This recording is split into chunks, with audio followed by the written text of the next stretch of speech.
This is such a non-response. I've asked two really specific questions. I've asked, given that 4% are anemic and 64% are overweight or obese, do you agree that health outcomes would be improved if red meat consumption went down? Not even a hint of a response, not even an attempt at a response. No obfuscation, just ignored the question, just completely ignored the question. Okay, we got a misleading paper coming out of the AHDB, the Agriculture and Horticulture Development Board, which among its responsibilities has maintaining and increasing farmers' access to markets, i.e. increasing demand for meat. Last year they were straight out running misinformative ads about the quote-unquote benefits of meat and animal products in the UK, and now they have just come out with this report. They've been speaking about it on LinkedIn, and I have been calling them out. Someone sent me this post from this guy, Liam Byrne. To be clear, he is the marketing director at AHDB, so it is literally his job to sell more meat and to spin information in the direction of selling more meat. So nothing personal against this guy, but this is literally his job to spin information this way. Basically, they've come out with this report talking about anemia, an increase in iron deficiency, and some forms of UK agriculture which can have environmental benefits. Exact same tricks as the Dublin Declaration, the exact same playbook, nothing new at all. They're just focusing, cherry-picking on particular items on the agenda which favour their view and ignoring the broader context completely. I made this post breaking down why it's misleading. Can you smell that? It smells like meat industry misinformation. AHDB, Agriculture and Horticulture Development Board, are using the same tired old playbook as the Dublin Declaration of Scientists. It's a really simple formula. Number 1. Some people are actually nutritionally deficient. Let's hope that nobody points out that in the UK, about 4% are anemic, but 64% are overweight or obese. Number 2. Some livestock production has some environmental benefits. And let's hope that nobody points out that only 26% of UK meat is from ruminants, which is the benefits that they're talking about in this report and in the Dublin Declaration, while 73% is from animals which are overwhelmingly factory farmed. The authors of this report I post on LinkedIn know exactly what they're doing, and we need to lose our patience for these cynical tactics. We literally don't have time for this deliberate obfuscation. The UK Climate Change Committee has made it abundantly clear.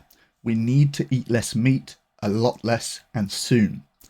If you get to talk to any of the people who put their name to this report, Emma Williams, Liam Byrne, Kate Arthur, or others involved, you should ask them, given that A, people being overweight is a 10 times bigger problem than people being anemic, and B, only a minority of UK meat comes from animals which could possibly benefit the environment in the way being implied here, do they agree that overall meat consumption going down would benefit UK health and environmental outcomes? And if any of them give you a straight answer, I'll buy you a beer.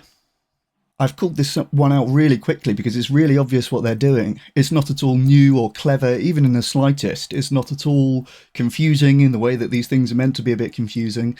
They're just saying, some people are anemic, that's bad, isn't it? Right, but actually 16 times as many people are obese or overweight. Well, let's not talk about that. Don't you know that some ruminant systems can actually have benefits for the environment? But only 26% of meat's coming from ruminants. What about the 73% that's coming from animals that are overwhelmingly factory farmed? Well, we don't need to talk about that. We don't need to think about that. So I commented on this guy's post. I said I'd love to talk to the authors. Looks like some of the conclusions that could be taken here might be misleading. Number 1, in the UK about 4% are anemic, but 64% are overweight or obese. Do the authors agree with me that a decrease in overall red meat consumption would improve UK health outcomes? Number 2, I note the claims that livestock systems can enhance carbon storage, improve soil health, etc. But what do you do with the fact that only 26% of UK meat comes from ruminants, with 73% coming from pigs and chickens, which are overwhelmingly factory farmed? Given that A, people being overweight is a 10 times bigger problem than people being anemic, and B, only a minority of UK meat comes from animals which could possibly benefit the environment in the way being implied here, do Emma Williams, Liam Byrne, Kate Arthur, or others involved here agree with me that overall meat consumption going down would benefit UK health and environmental outcomes? And I've linked a bunch of resources here. the guy, Liam Byrne, who's posted has posted such a great non-response. Chris Bryant, thanks for sharing the link. We'll have one of our scientists review the model and your findings in detail. That said, I agree with the earlier comment, there's some comments before this, that the science is more nuanced. The conversation is moving on, and for the most part, it's good and getting better. It's important to recognise that not all meat is the same, not all meat alternatives are the same, and neither are all diets or lifestyles. A more refined, context-specific approach can help us move us beyond blanket blame and toward better policy, environment and system design, ultimately leading to outcomes we can all support and feel better about. This is such a non-response. I've asked two really specific questions. I've asked, given that 4% are anemic and 64% are overweight or obese, do you agree that health outcomes would be improved if red meat consumption went down? Not even a hint of a response, not even an attempt at a response. No obfuscation, just ignored the question, just completely ignored the question. And number two, about livestock systems can enhance carbon storage. What do you do with the fact that only 26% of meat comes from animals?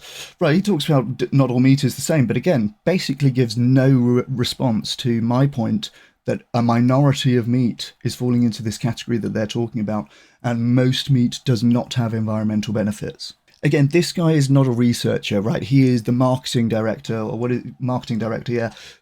AHDB. So it's literally his job to do the marketing here. So I don't expect him to really be able, or that sounds rude, but I don't really expect him to engage critically with the science, right? His job is not to acknowledge my criticisms. His job is to obfuscate and try to have the outcome be, well, who knows, maybe we should eat less meat, maybe we should eat more meat. Right, again, his job is to increase sales of meat in the UK.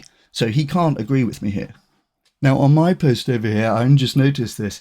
The author of the report, this Emma Williams, BSc and PhD, who again is employed by the Agricultural Horticulture Development Board, she's the author of this report. She's untagged herself from my LinkedIn post. So I don't know if I'm to take that to mean that she doesn't want to talk to me. She does have a co-author, Rachel Madeley, I think. So we'll try and see if either of these authors want to talk to me. I have a feeling that they might not want to. Now again, I'm a researcher. I have a PhD, I'm a food systems researcher, I run a research company. I would love to have a scientific debate with either of the authors of this AHDB report and bring up some of the reports that I mentioned here. In fact, I'm so keen to speak to the authors of this report. I've commented on Kate Arthur's post, who's the head of nutrition and health for the AHDB, that I will pay anyone associated with this report £100 to have a 30-minute recorded conversation with me. If somebody agrees to that, I'll post it to the channel. I would love the opportunity to talk to one of the authors of this report, because I want to point out that the issues that they're talking about are applying to this 5% of the population. It's actually 4% of the population, which I found the correct citation after I made this graph. And the issues that I'm talking about are applying to this 64% of the population. This 64% of the population, by the way, since they're consuming more than their fair share of calories, and since meat eaters are more likely to be obese than vegetarians, this 64% is very likely eating at least 80% of the meat. If you agree that they need to be reducing their calorie consumption, it's very difficult not to argue that overall meat consumption in the UK is going to have to go down, right? The group who's eating 80% of the meat needs to eat less. It's difficult not to argue that we need to be eating less meat overall. And again, here's the graph for ruminants, right? 26% of meat in the UK is coming from ruminants. At the very most, they're talking about 26% of meat with most of the environmental benefits that they're talking about. This 73% poultry and pigs, overwhelmingly factory farmed. So this report, much like the Dublin Declaration, complete obfuscation. Their aim is to make things less clear, not more clear, and the ultimate aim, of course, is to sell more meat. My challenge stands to any of the people from AHDB associated with this report. If you've put your name to this report, you should be willing to have a conversation and defend it. £100 for half an hour of your time. Please get in touch. You know where to find me.